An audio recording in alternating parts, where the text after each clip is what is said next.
Il s'avança et prit le livre. Apocalypse 5, 7. Celui qui est mort pour les pécheurs s'avance et prend le livre, sachant tout ce que son acte entraîne pour ceux qu'il a voulu sauver. Encore ici, encore maintenant, il accomplit la volonté du Père. Alors les rachetés entonnent un cantique d'adoration. Tu es digne de prendre le livre, car tu as été immolé et tu nous as rachetés à Dieu par ton sang de toute race, de toute langue, de tout peuple et de toute nation. Apocalypse 5, 9.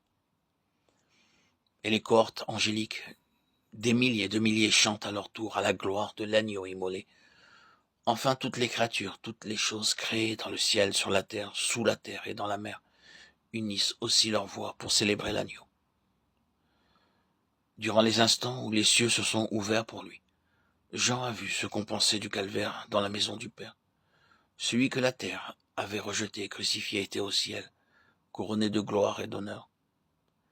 Et son titre de gloire, le sujet des louanges et de l'adoration, c'était d'être l'agneau immolé. Tout, dans ces pages de l'Apocalypse, nous ramène au calvaire, au sacrifice de la croix. Jésus y est magnifié, glorifié comme vainqueur. Et c'est comme l'agneau immolé et victorieux qu'il peut prendre le livre et en rompre les sceaux, acte préliminaire des jugements de Dieu sur un monde qui rejette son sauveur. Et tout dans ces pages nous montre aussi à quel point Dieu est le mal, et surtout ce qui constitue à ses yeux le péché des péchés. Le refus du sacrifice qu'il a consenti, du salut offert, le refus du don de son amour dans la personne de son Fils.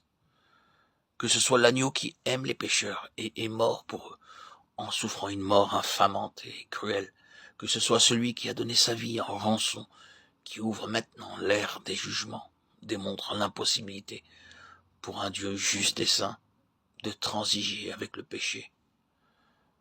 Le Christ, en donnant sa vie, a obtenu un jour de grâce, mais ce jour de grâce expire. Et le Seigneur doit maintenant exterminer le péché et abolir tout ce qui s'élève contre Dieu.